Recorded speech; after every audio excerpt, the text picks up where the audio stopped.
Hey, good afternoon, everybody, and welcome to this week's episode of ZEISS Conversations Live. We have got a hometown crowd for you today. All three of our photographers are Atlanta based, know each other. Heck, they're probably going to go get dinner after this together as well and talk about all these wonderful things we've got to talk about. You know our regulars, but we have a very special guest here today. Of course, from Atlanta, a gentleman who needs no introduction if you're in the Adobe set, Mr. Terry White. Welcome, Terry. And thank you for having me. Hey, and on the left there, you've got Zeiss Ambassador Kenneth Hines, and on your right is Zeiss Ambassador Tracy Page. They're going to be doing some interview questions with Terry today, and we hope to be able to answer all of your Lightroom questions in about 20 minutes. So I kid. There's a lot to get through, and certainly we want to hear about Terry and his art and his photography and how he creates in the frame as well. So Terry, if you could do us a favor, give us a little bit of information about how you came to photography. How did you come up through, and what is it that really gets you excited about creating within the frame? All right. Well, there's an interesting story I always love to tell about. I kind of stumbled into photography because I got shamed into it. So I worked for Adobe now for 24 years, and we used to do way back in the day, the big trade show. We still do trade shows, but the big trade shows like Mac World and PC World and all of these different worlds back then. And I remember this was back like, I think it was Lightroom 1.0 had just come out or 2.0, and I was on stage in the booth doing a demo. And of course, I wasn't a photographer, at least not a serious one back then. And all of our assets that I was showing on the screen were a photographer we licensed from. So we got a professional photographer to shoot these amazing motocross scenes, these sports scenes. They were great. And I was showing out how you would edit them in Lightroom. And I had a gentleman in the front row, and a very nice guy. He wasn't trying to be a jerk or anything. He was a very nice guy sitting in the front row. And after the presentation was over, and after I wowed the crowd and all the things you could do with Lightroom, he just simply asked me, and he was just curious, are those your photos? And I looked at the screen and I said, well, no, those are someone, I gave the credit to whoever the photographer was at the time. Those are so-and-so's photos. And the look of disappointment on his face that he wasn't talking to the actual photographer that shot all those amazing shots. I said from that moment forward, I will never do a demo again where I'm not using my own photos. So I went out and learned photography from that point forward. Awesome. Awesome. That's Wow. terrific. Yeah, no, it always makes and I know from the same experience, it always it's just more of a great conversation piece when you're talking about your own work. It's really kind of it just gives you that further connection with your audience, and it's fantastic. And we have some of your work here to share. It's really amazing shots that you're able to capture. Yeah, so that just, I'm not I didn't go to photography school. I didn't, learn that way. I learned mostly trial and error. And then, of course, as time went on, I made investments in my learning. So I took paid seminars and learned from some of the best instructors out there, and went to photo workshops and the whole 9 yards so I can improve and just get better at it. And I'm always trying to get better. So I'm not saying I've mastered it by any means some 13 years later, but I am certainly always willing to learn new things about photography and my camera and even post-processing. Awesome. So tell us a little bit about how you came about to your presence now, where you have this love for using Lightroom. And I know you kind of go through the other photo-oriented products that Adobe has, but why Lightroom? Why is that your focus? Why do you love it so much?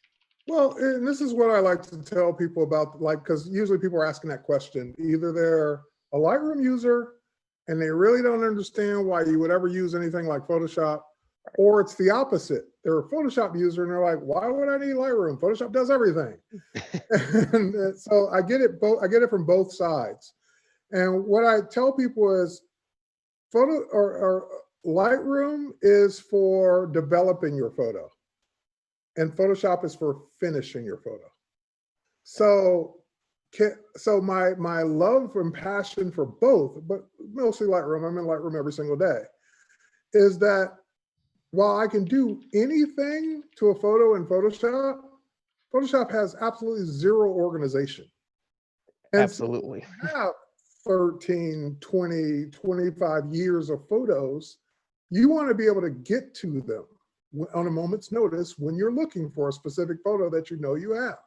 So that's where really my passion from Lightroom came in. And even before Adobe, years before Adobe, I was into databases. I was into the information storage part of it.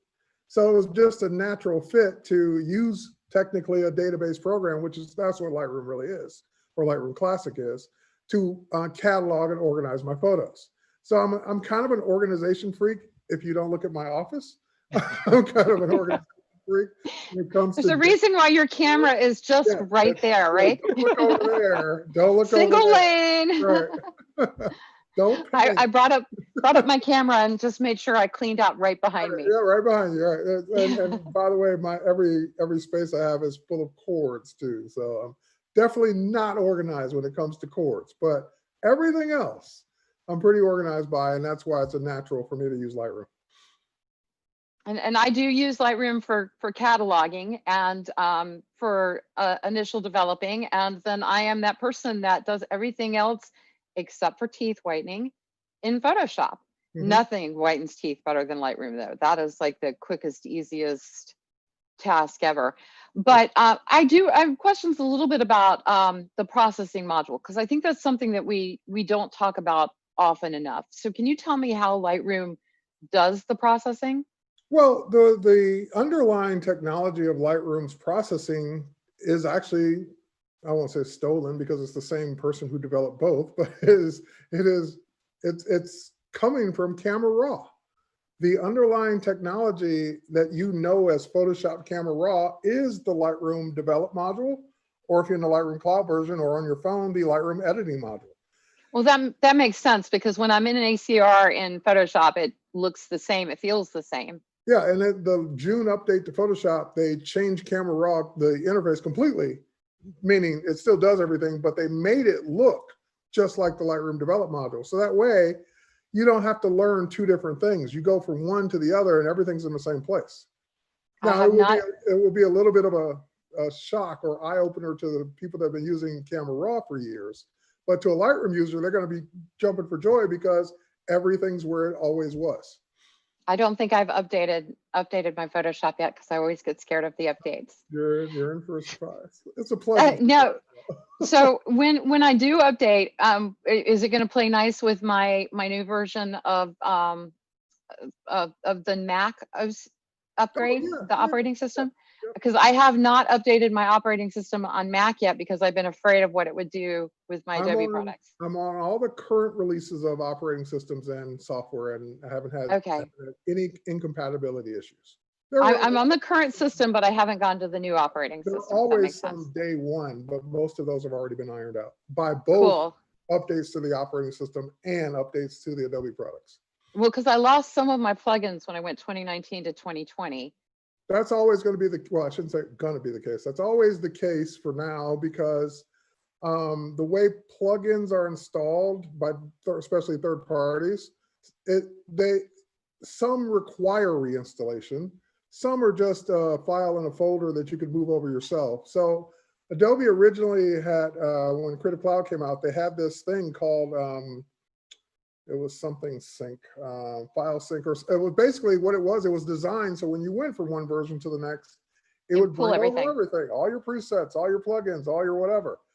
And it was because of the way some third-party plugins work that just wasn't working for people. So they pulled it out to get it right.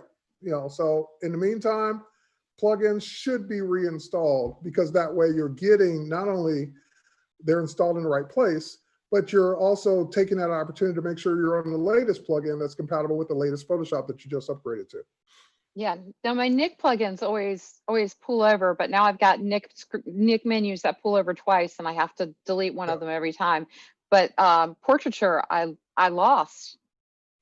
And I contacted the guy that owns the owner of portraiture, and they were like, yeah, we haven't done that yet. So right. So and that's another reason why. So think of it this way: what if we had that file sync that brought over everything, and it brought over things that weren't compatible? yet. Right, So exactly. then your Photoshop will be crashing all the time because that plugin doesn't work yet. Well, So, I really don't care about portraiture because I know how to do frequency separation manually. So I'm good with that. It was just my frequency separation cheat sheet. But I do, I just want to make sure that I can upgrade my Mac OS, but I don't want to lose Photoshop and Lightroom are too important to me. So I'm absolutely. not updating Mac until I'm sure that my workflow with Well, Photoshop and Lightroom are good. As far as I've been using the Catalina, which is the current Mac OS, since day one. And I use Photoshop and Lightroom every single day. Good. Well, then I'm going to do that when we get off the phone. All right. So we also wanted to talk a little bit about the CC version because I'm a classic user and I refuse to change. No reason to. That's why we have two versions. So there's always initial fear whenever a company comes out with a new product because they think, oh no, they're going to do away with the version that I'm using. And I was one of those people. Yeah, and that does happen. It's not that fear is unfounded, but in this case, it is unfounded, at least for the foreseeable future, because the new version doesn't have anywhere near the number of features that Classic has, first and foremost. So it would take a while to even get to the point to where we could look you straight in the face and say, okay, now you should switch because it has everything you use. So that's the first thing. Secondly, is that really they're kind of designed for two different types of customers. Even though there's a ton of overlap because they both do the same thing. But the way I like to explain it to people is if you're a Classic user and you're successful and you're happy, meaning successfully using Classic, and you're happy with it, it works the way you want, zero reason for you to change. If you're a Classic user and you're saying, oh man, my images are always in a disarray, they're in a mess, I never know where anything is, I'm always losing my photos, I'm always causing havoc in my catalog, then you should probably think about switching because Lightroom Cloud version was designed for you. Instead of you having to manage where your photos are and you being responsible for backing them up, the cloud version backs them up the minute you import them. And so they're really never lost unless you physically delete them. But even then, it puts them in a trash can for 30 days so that you still have time to go get them back. So for that user that was just never successful with Classic, that one I would encourage to go look at the other one. And now, if you're saying you're coming to me brand new and you're saying, I don't have either one yet, which one should I get? I would ask you a few questions like, A, do you shoot in JPEG mostly or RAW mostly? If you said RAW, then I would start asking you about quantity. Like, are you doing shoots every day, every week? Do you shoot hundreds of images, thousands of images, or just a few? Because with the cloud version, you're paying for storage. So if you're shooting 1,000 RAW images a day, you're probably going to chew up that terabyte of storage pretty quickly. And then you're going to have to start paying for 2 terabytes of storage and 3 terabytes of storage. So that customer may not be ready to go to the cloud version just yet. But if you told me, hey, I mostly shoot JPEG, I'm shooting sports images, I don't really have millions of images, I do a lot of work with my phone, so forth and so on, then I would probably send you to the cloud version. So 2 different versions for 2 different types of customers. And I don't see that changing anytime soon. So for those of us like me, I'm shooting with a 60 megapixel camera with a very, very capable lens, and I shoot thousands a month, large files, and I have a successful, capable workflow. You guys are not going away with that version, at least right now. Not anytime soon. Because I got to tell you, I mean, I don't want to say ever. Forever, but I live in, the first time I pulled up Adobe, the Lightroom CC, and it looked so different to me. Yeah. I was looking at it thinking, I don't have time to absorb this. I just need to do what I need to do and move on and get, I got to get files out. I got to get galleries out. I got to get it to agents and editors and managers. And I don't have time to try to learn new software, new tricks. I'm a Classic user. I don't plan on switching in any kind of serious way. I have to use both because I work for Adobe, but right. I'm a Classic user. That's what I have open every day. That's what I will. Well, it's a very powerful interface. So the idea too that you don't have all of those tools yet the other. I don't use it to its optimum. I might use highlights and shadows to blacks and whites to adjust my my exposure a little bit before I open it in Photoshop. But that's probably, other than whitening teeth, I got to tell you guys, if you have not whitened teeth with Lightroom, that really I have created my own little custom one that's Tracy's teeth, so that I can do it just the way I mean, it is like the bombdiggity.com. It is just the coolest thing ever. The bombdiggity.com. That is a new one. I've never heard that phrase. I'm going to work that into our headlines from now on. I have 2 teenage daughters that have 2 middle-aged parents. We come up with the wildest stuff.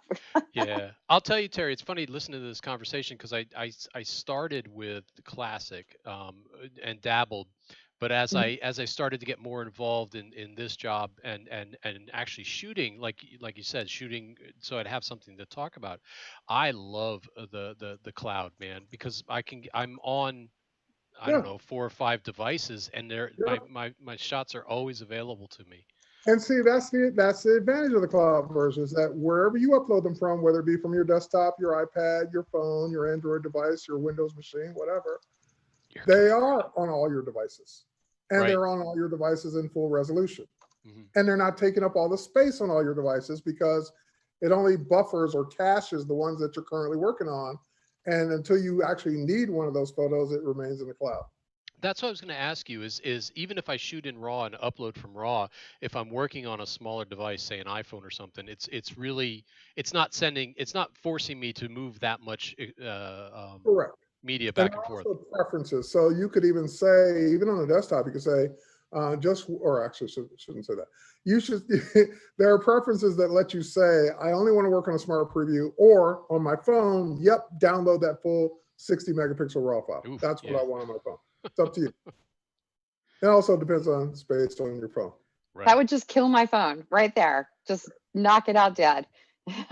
Data overload. And the Lightroom cloud version, from a shoot in RAW, upload, and have them everywhere and have them work everywhere, is actually pretty amazing. Like I do have to use both versions. And when I do use the cloud version and use that workflow, I'm always blown away with how well that works when I uploaded a 48 megapixel image from my or for whatever it is, 50 megapixel image from my Nikon D850. And then I go to my phone and it's right there. Like I'm working on that image, but also at the same time, even if you have it set to download the image, every time you move a slider or make a change, it only has to sync metadata back and forth to the cloud.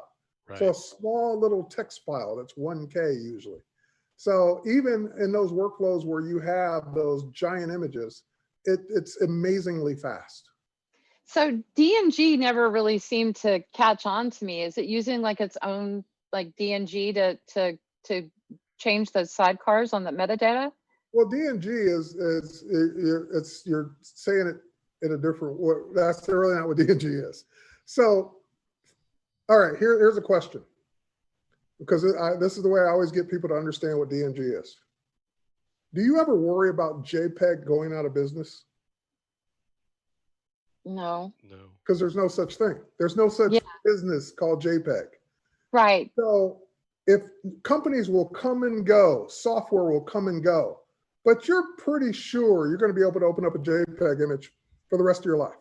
I hope so. I mean, I've got images 15 years ago I can't open anymore. So exactly, and you just made the point for DNG. But when you talk RAW is still a proprietary format. Every camera manufacturer has their own RAW format. I don't care who you like, who you don't like. They all have their own RAW format.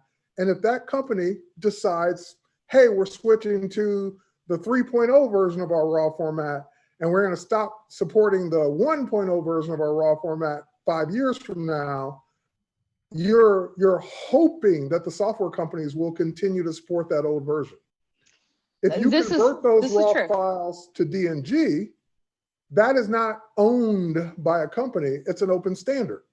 So therefore, anyone can write a DNG file. Anyone can write software to open up a DNG file. So it gives RAW files the same kind of, I don't have to worry about it like JPEGs, because no matter who comes and goes, DNGs will always be able to be opened.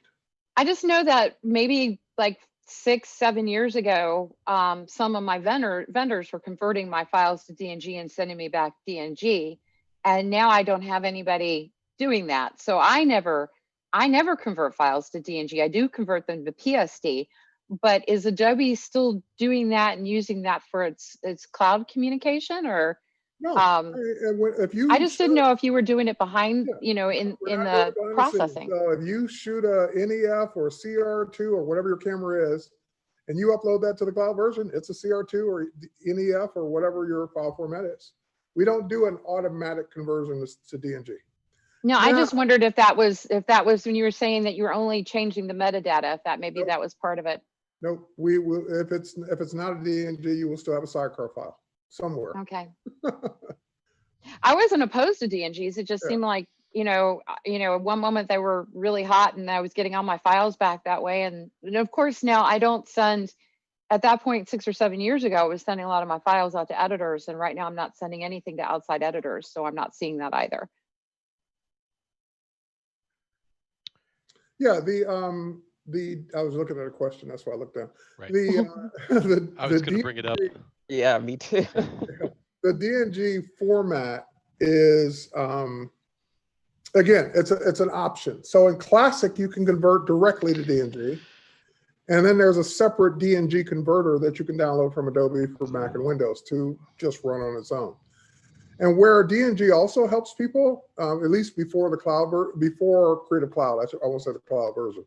Before Creative Cloud, you had different versions of Lightroom, different versions of Camera Raw. So let's say you decide to stay on Lightroom 5 for whatever reason. You never went to 6, you never wanted to upgrade. Lightroom 5 did everything you wanted it to do. But then you get a new camera that shoots the new RAW format. Well, Lightroom 5 can't open that. So now what? I've run into that when the D810 came out. You remember the D810? I have one. So we had about 2 months where that was not a file format that Lightroom could read. But even if you decide to stick with that old version, as a matter of fact, if you go all the way back to Photoshop 7, not CS, 7. I think I actually go back to Photoshop 6. Right. Photoshop 7 was the first Photoshop that could open DNG files in Camera Raw. So I could take a new DNG file from a camera that just came out and go back to Photoshop 7 and open it. So that's another thing, another reason, at least back in those days, why DNG was important, because it gave you backwards compatibility to older versions of the software. No, I've had those issues with new cameras where I've had to go get upgrade the Adobe RAW converter and change my files before I could import them into Lightroom or Photoshop. Yeah, no, it's less of a concern because if you're on Creative Cloud, you're always getting the latest version of Lightroom. You're always getting the latest version of Camera Raw. So unless you're like me and you get these little notices saying you have 26 updates. Well, I should say it's always available to you to get. It's always available. You do it. I'm just not always good about it. And then you will like a new, we just came out with some updates for I think Nikon Z5 update just came out. So if it's not, I saw it on their and that's just starting to ship. So you're really with the curve on that one. We usually have RAW formats pretty ready to go around the time the camera ships because they send us the cameras ahead of time. So going to Larry Petrov's question, if you're using the cloud version, how do you print? Do you go back to Lightroom Classic?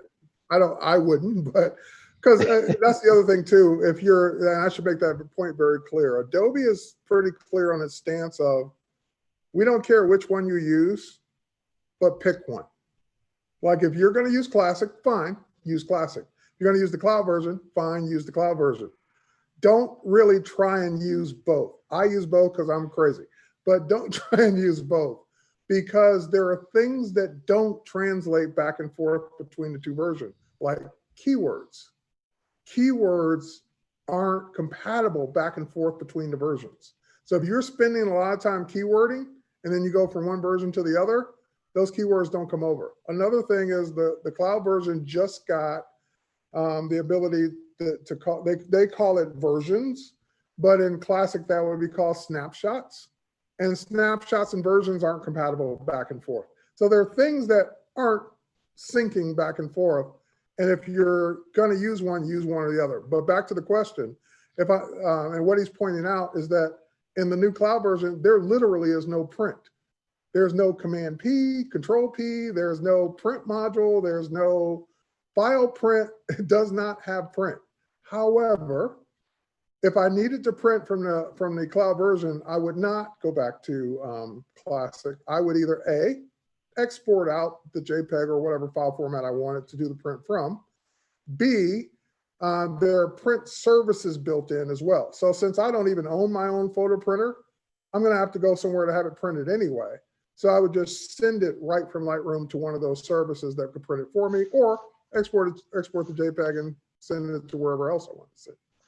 But if you have your own printer, then you're kind of either going to export out a file and open it up in Photoshop or something else to print it with. Or if all you had was Lightroom and Lightroom Classic, then that would be your reason to use Classic. Can you still go to like Canon Studio Print Manager? Is that still a plugin option in CC, or is that only in Classic? That's only in Classic. Because that's how I have to print to I have a wide format Canon, and I have to use their Studio Print. Yeah, I used to have photo printers. I used to love my Epsons, and then I just realized, well, the amount of time it takes me to get the printer warmed up and get it ready, since I don't print every day, it just wasn't worth the headache. And I just said, I know, every time you hear it mixing the inks, it's just money. It's just money leaving the room. The streaks that would come out, or the prints that would be bad until I got it right, then finally get a print. I tell you what, though, I mean, I love Miller's, and they do all of my final prints, but there's something about seeing, you know, getting the Hahnemühle paper and processing. It is National Photograph Day today, by the way, and Hahnemühle is doing something with that. So you guys go tag Hahnemühle. But seeing the print on the paper and adjusting the color and the contrast myself before I send it off to Miller's, I really enjoy doing that. Absolutely. Jim Nichols has a question. Anything special I should do in Lightroom with Fujifilm files? I've been happy with my results, but want to be sure I'm utilizing it correctly. There's nothing specific with Fujifilm files. And number two, if you're happy, that's all we ever ask. You know, you're already happy. There's nothing I can say. But if you know, there's like I always like to make the joke, I haven't met a photo yet that I couldn't over process. So you can always go in and continue to tweak until you're not happy. So let's get back to being happy again. If you're happy with your results, the images are coming out the way you want, they look the way you want, they look the way they should, the colors are where they should be, you're done. Jim, we used to say about Photoshop that however many authors there are on Photoshop, there's that many ways to do things. So I'm sure that there are many different ways to do what you're trying to achieve. And if you're happy with it, then you got it. Yeah, you've won. You're winning. And you know, as far as a longtime user of Lightroom, what do you find, especially with teaching your masterclass series, is there a specific option or adjustment in Lightroom that you feel is probably your favorite to utilize for any image, or is there a specific setting within Lightroom that you feel that people don't utilize at all and should utilize when they're editing in Lightroom? There is one button I click on every single image, no matter what it is. It could be portrait, landscape, travel, street photography, whatever it is. There's one button I click. What is that button? and the reason why I would say, to answer the other part of your question before I tell you what the button is, the reason why most people probably won't use it or don't use it is because the button used to do bad things and now it doesn't anymore. Good reason. If it was doing bad things, you would not click it anymore and you would just move on and do things the other way. But they fixed it so it doesn't do bad things anymore. Right. They made it actually very nice and usable. So that's why I use it on every single photo. Every time you open a photo in Lightroom, you have all the sliders in the develop module or edit module. They're all in the middle. So you can move them to the left, move them to the right, and you got to go through every single one and kind of get the image looking the way you want. There's a button right above all those sliders called Auto. And the auto tone from 5 years ago, 7 years ago, 10 years ago used to do the same thing to every photo. And it used to do it mostly in a bad way. So, Tony's like, yeah, man, I love auto. right. So you would click auto and like, oh God, where's undo? I can't get to undo fast enough to get rid of all the things it did. Now, the auto tone is using machine learning. So it's looking at what the photo is and making the decisions based on other photos that look like that it's been trained to look at. So every result is going to be different. And usually what that's, and by the way, I'm not saying I click auto and I'm done. I'm saying I click auto and that gives me a starting point that I don't have to go move every single slider to get started. Now, when I click auto, that doesn't mean I agree with everything that moved. I usually don't agree with it the way it moves saturation. I used to not agree with the way it moved contrast. And they fixed that. But I click it as a starting point, and then I go tweak the only 2 or 3 things I didn't like, and I'm done. As opposed to move this slider, move that slider, move this slider, move that slider, move this slider. Auto, oh, well, it's a little too much saturation, move that down a little bit. It could have been, the shadows could have been a little brighter, move that up a little bit. Oh, now I'm done. It's kind of like, you know, Auto is my favorite button in Lightroom. I've always been afraid of hitting the exposure slider, and recently it seems like, wow, it didn't do the horrible things I thought it was going to do. No. And again, the camera, you mentioned, the first question you asked me was about processing. The processing has evolved significantly over the last 13 years of Lightroom. So, and Camera Raw for that matter. So what didn't used to work well works extremely well now by comparison. Ken, I think you were starting to ask a question. Oh, I was going to say that it's kind of the way that you utilize auto. It's kind of like how you utilize the presets in Lightroom. And I kind of want you to kind of talk about that a little bit as well, because of what I kind of get a lot with people is they see you utilizing preset as a one-click solution. Well, and okay, go ahead. Mm-hmm. Oh, go ahead. Okay, I was going to say there are really 3 things now. Mm-hmm. There are presets, like you mentioned. There's the auto tone, and there's profiles. Yeah. A preset is a set definition of where the sliders are. So a preset is going to do the exact same thing to every photo. So let's say your preset moves exposure plus 1 stop. Well, what if the photo's already properly exposed? Now I just made it overexposed. So I would agree with someone that says when you click the same preset on every photo, you're doing the same thing because that is what a preset does. And that probably shouldn't be what you use on every single photo. Now, it should be what you use on every photo taken under the same conditions. That's what presets are for. So auto now is using a little artificial intelligence to— Correct. It's not the same on every photo.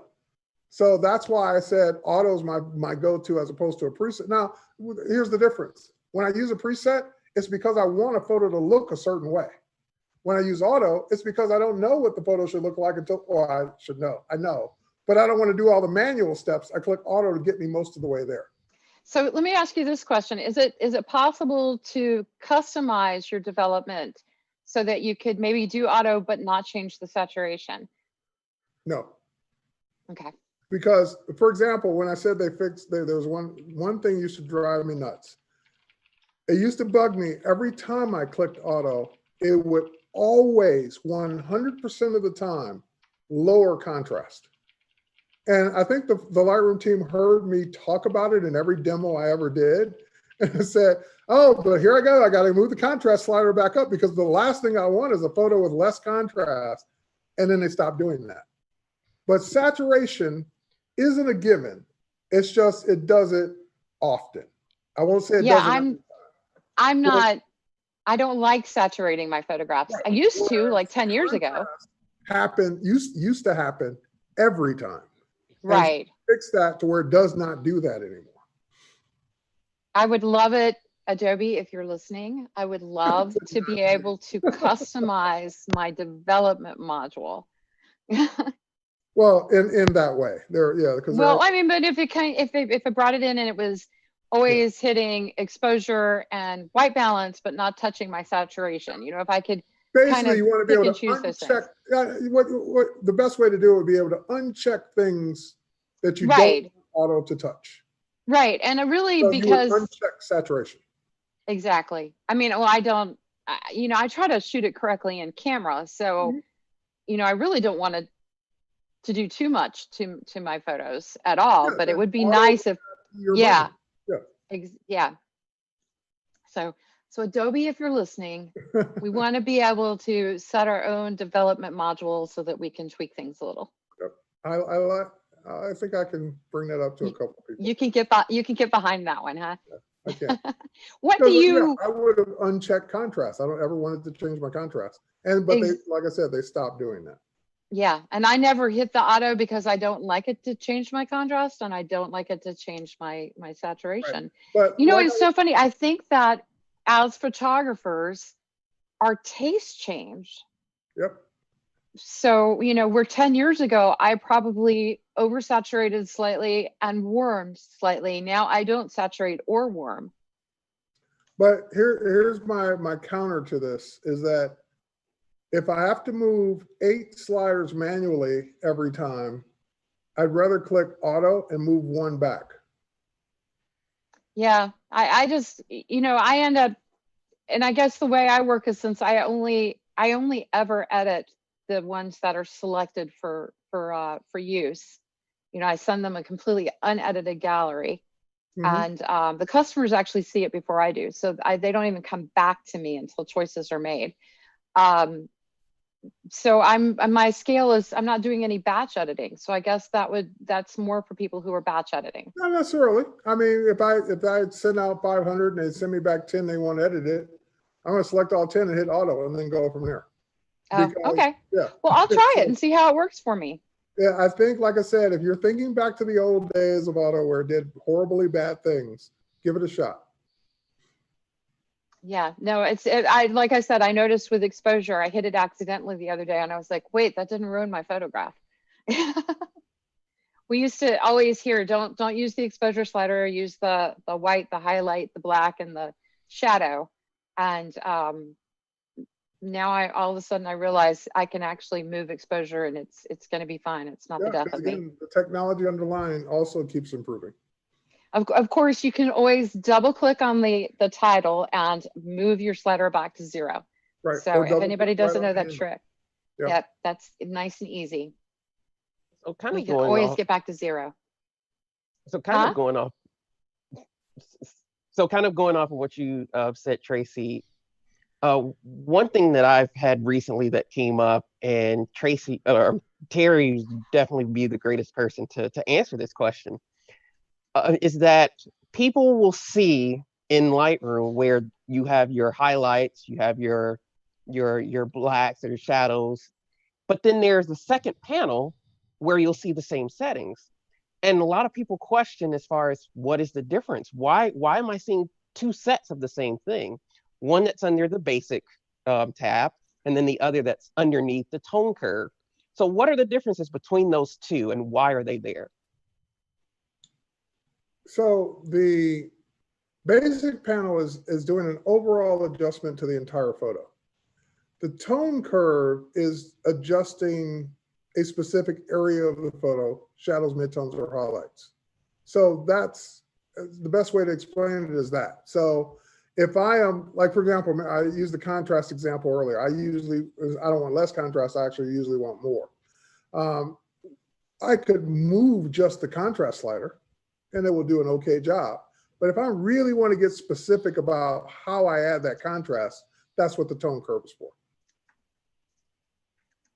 And so that's why you're going to see those options specifically for those areas of the photo you're adjusting. Because I think there's a lot of people who they see those options but don't know that it's tied to that point curve graph that's in there, and aren't sure, you know, how do you go about adjusting that? How does that even affect my photo? And you know, that's basically the very straight to the point reason or example of. Another way to look at it is if I'm doing it in a basic panel, I'm also affecting color. Whereas I'm doing it in a tone curve, I'm not necessarily affecting the color. That's another way to think of it. That makes Absolutely sense. true. Because I know that's something that, you know, I really, to really get the look that I have in the photos that I edit, I really love adjusting the tone curve and setting my points of where I want and adjusting within those parameters of where I have the points on the graph. And, you know, pushing up my black level or black point and to really get either the contrast or that more kind of faded vintage look to an image. So, and I know, Tracy, this goes against you because you don't do any, if at all, editing like I do. Teeth, just the teeth. Because that's one thing that Neil has always, we always talk crack on you about, and even though you're starting to shoot raw.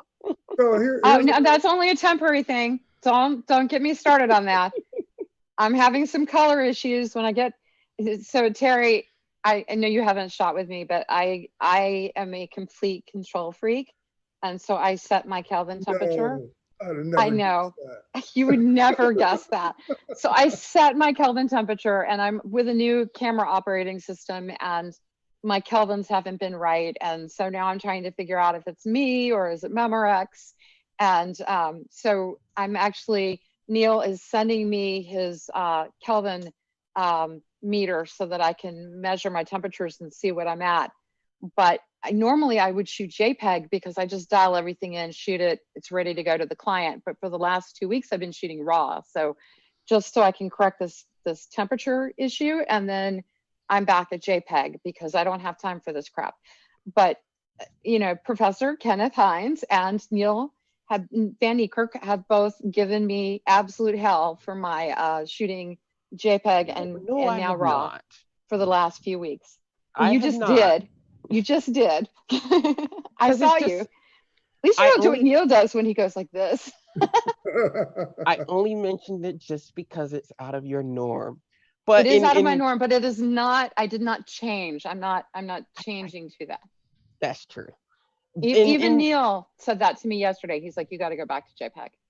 In kind of her situation, Terry, as far as what someone might experience with color, in Lightroom, as far as adjusting camera calibration, is that something that someone can utilize to, if they're coming from one camera manufacturer that has specific color tones that they might prefer, and go to a new system like Tracy and the colors aren't right, can the camera calibration help someone in that case? Yes, camera calibration has been the traditional way you would have tried to solve that problem, but now I would take it up a notch because in Lightroom Classic, and actually I think the cloud version 2 now, but definitely in Classic, you now have the ability per camera to specify any settings or changes for all the images that are imported. So you have import raw defaults based on the specific camera. So I'm gonna have to go look at those. If you're taking the same shot with 2 different cameras and they're shooting in RAW and they're both coming in looking different, you could go set, okay, when I'm shooting with camera A, bring it in with these settings. When I'm shooting with camera B, bring it in with these settings, and then they would match. Of course, if I manage to get it right in camera and then I'm back to my JPEGs, it doesn't matter. Whatever works. I know I've gotten so many. I put on Facebook this week, I was like, you know, if anybody has a color meter I can borrow because I only need it for a few days and I don't want to spend $1,500 on a new Sekonic. Words I've never said. Do you have a color meter I can borrow? You know, I always, if I look at the environment and I think my light is 4800 and I set my Nikon to 4800, I knew what I was going to get. Right. But now I'm setting to 4800 and it looks different. And so then what's happening is then I'm overcorrecting and I'm introducing yellow undertones into my photograph. And so that's creating a whole new set of issues for me. So for the last few weeks, I've been shooting RAW just so that I can correct more easily. But my assistant is about to kill me because she's like, these are 120 megapixel files that I have to process now. If you're Okay, never mind. Never mind. We'll have that conversation off the air. Yeah, never mind. We won't go down that tangent, down that rabbit hole right now. We're gonna let it go. We'll let it go. Let it go. Are So there any one of the trends? one of the workflow questions that came up earlier, talking about the different, because you've said a couple times, I don't use Lightroom for whitening teeth. And one of the things I wanted to explain is that just because I have Photoshop and use it, know how to use it, and was using Photoshop even before Lightroom existed, doesn't mean I go to Photoshop for everything. So my workflow is do everything I can in Lightroom first, and only go to Photoshop if I have to. And because there are things that obviously Photoshop does that Lightroom can't. So if Lightroom finishes the photo for me, great, I'm done. But if there are things I need to do, like removing distractions or adding layers or adding text or any of that stuff, then I'm going to go to Photoshop and bring it back. So just because I say I finished the photos in Photoshop doesn't mean that every photo gets a trip to Photoshop. It just depends on what it needs. Well, I shot a magazine editorial spread last month, and I sent all of the photos to the magazine without opening a single one in Photoshop. So it's really unusual for me, but sometimes it just happens that way. Yeah. Just the magic is just there. I would say most of the time I'm going to Photoshop is because I'm doing portrait retouching. But if it's a landscape, travel shot, anything like that, 9 times out of 10, I can do it all in Lightroom. Well, I don't, I'd say 99.9% of my work is portraits. So I'm always touching up the skin or removing a stray hair or doing something. So that's why it's just easier for me to keep my workflow pretty. And I'm an old dog who doesn't do new tricks very well. So I don't learn new things. I just like to stay in my lane and get it done. And then I can have dinner with my family. But what trends do you see starting to come out with the Lightroom product? I wouldn't say that I see a lot of trends in Lightroom. What I see is a lot of people using color in interesting ways. So, and that's mainly happening in the camera, not so much Lightroom. So I see people just shooting kind of interesting portraits in interesting places, and they're really using Photoshop to add like banners of color, kind of almost like graphic design as opposed to photography. I'm seeing a lot of that, or mixing pixels and vector. So I see a lot of that trend as well. Can you mix vector through Lightroom? Photoshop. Through Photoshop. Okay, because I think of Photoshop as all being raster graphic and not vector graphic. I didn't even know you could do Photoshop's vector. had a strong graphic or vector engine for years now. Oh, well, see, I just do all that in Illustrator and then tie it together in InDesign. So I guess I'm just, like I said, I'm old school. You can't change my workflow much. I'm hearing the term color grading a lot. Do you think that that's going to influence the terminology and changes to Lightroom?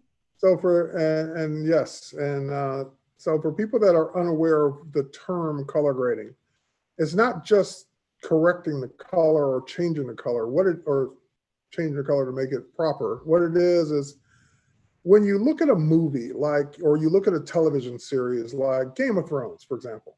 You're a Game of Thrones fan and you always saw these beautiful mountain scenes and you look very dramatically bluish. That's color grading. That's like it doesn't look the way it did the day they were filming it. They went in post-production and gave it a look. So that trend, yes, I would expect to continue and get stronger in Lightroom. It's the first time somebody said that to me a couple of months ago. I looked at them like, what? Yeah, because color grading mostly comes from a film and video background. And we do hear that a lot because I work in the film industry. It was just the first time that I'm seeing photographers now who are talking about, and of course, I think everybody's trying to have their work look a little bit more cinematic, but they're using the term color grading interchangeably with the way Kenneth does presets. Yeah, are you seeing? Are you saying that it's going to get a little bit more complex, like a DaVinci Resolve or a Nuke application, that they're going to start merging that into Lightroom? No, Lightroom's not going to become a video editor because we have Premiere Pro for that. But what I do expect people to be able to do in the foreseeable future, let's just say that, is color grade photos that are going to go into that video, so that you don't have to do it once you get into the video editing program. Yeah, So so you can use the for same example, preset. Right, exactly. That's what I was going to say. For example, let's say the video editor says, okay, here's the look I want for this film. They hand you a file, an image, or a preset or whatever, and now you color grade all the photos to look that way right in Lightroom. Got it. So I think what I'm seeing is photographers who are co-opting the term. They're really not doing it for video, they're co-opting the term because they don't really understand that probably what they're doing is just applying a preset to everything to get it to look a certain way. Well, I mean, and technically that is color grading. It's just you're not doing it for video. Right, exactly. So I'm just wondering if that's going to start, if that and more film things will migrate into what we do in stills. I wouldn't be surprised. As a question for someone who might be utilizing Lightroom, and they might not have the most powerful computer there is in the world, and might be a little limited on what they can have. Is there settings within Lightroom that people can utilize today to make the program a little bit snappier, a little bit, make their adjustments? So Lightroom, with every version, every update of especially Classic, they continue to push more and more processing to the graphics card, as opposed to the chip or the processor that we used to use back in the day. So let's say you have a Core i5, whatever, PC or Mac, but you have a 4 or 8 gigabyte video card. So rather than put all the pressure on that Core i5, a lot of operations that can be put to the graphics processor are put there because it's just sitting there displaying a photo most of the time. So that's one. So the second one is there are cache settings inside of preferences and catalog, Lightroom Classic, the preference settings for the caches that will, I think it defaults to like 1 gigabyte of space. You probably want to set it to at least 20 for your develop settings. Also, one of the biggest speed boosts is that you can set your develop module to work on smart previews, as opposed to working on the high resolution full image the entire time. It's going to look the same. You're applying the same edit, but you're telling Lightroom, don't process everything I do with the slider at once. Just do it to the smart preview, then apply it to the full resolution image. So there are lots of settings that you can go in and tweak to make Lightroom perform better. See, and I do the opposite. I go in, select all of my images and apply one-on-one previews. Well, but no, okay, so that's what I in my classes, I refer to that as the preview tax. You're going to pay the preview tax one way or the other. You're deciding to pay you're deciding to prepay. Right, and it saves us time because that can run and then we can just whip through. Right. So the preview tax, for those that don't understand, when you import, let's say 50 images into Lightroom, you have a choice of build minimum previews, build one-to-one previews, build standard previews. I think those are the three. And by default, it's going to build minimum. So what that's saying is if I import 50 photos, it's going to import them quickly because it's not wasting time building one-to-one full screen 100% previews. But then when I click on a photo and say, show it to me big, it's got to build the preview then.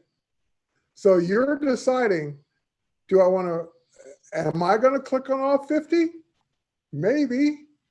If not, standard makes sense. But if I know I'm going to look at all the photos full screen, then you could do it Tracy's way and build the one-to-one previews up front, walk away from the computer, let it do it. Then you can go to town because everything will already be built and be fast. So my assistant actually does that on every file. And then before the client sees them, she can whip through, enlarge the eyes on each one and take out anything that is not perfect. So we don't have to deal with it later and the client never sees it. And then the client sees a set of images that are completely crisp and clear and we're ready to rock. So because she is previewing the client, the images we've just shot within 15 to 20 minutes of our shooting. Yeah. So everyone pays the preview tax. It's just deciding when.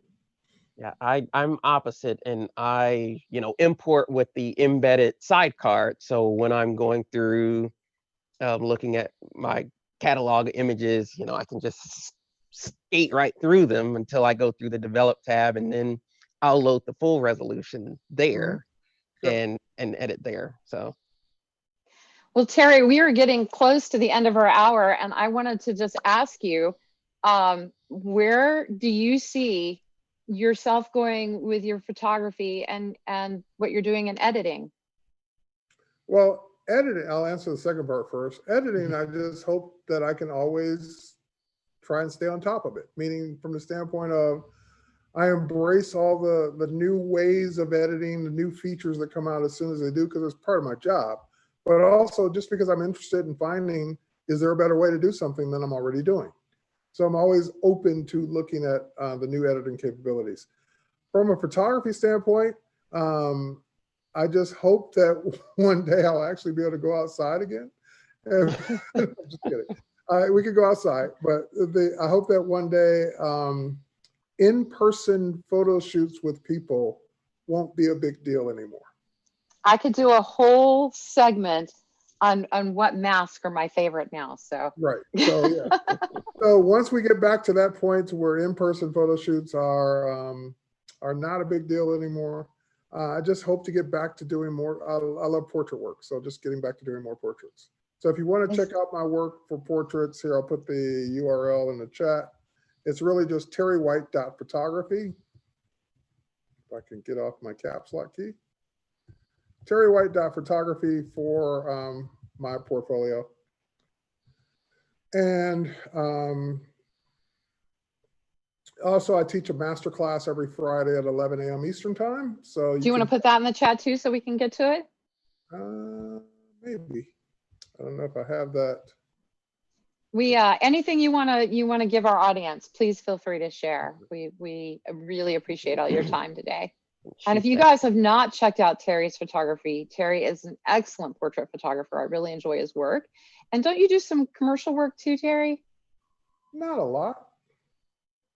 Like my job keeps me pretty busy. I don't really have time. I have done commercial work in the past, but not recently. Terry, I met Terry on the speaking circuit in Detroit and found out we were both from Atlanta. So that was kind of a, hey neighbor kind of situation. But Terry is a really excellent speaker. So if you get a chance in the future when we're back to doing in-person presentations, definitely see Terry. And his other half, Victoria, is also a wonderful speaker. I've been on panels with her and she's a phenomenal artist in her own right. And she's amazing. Yeah.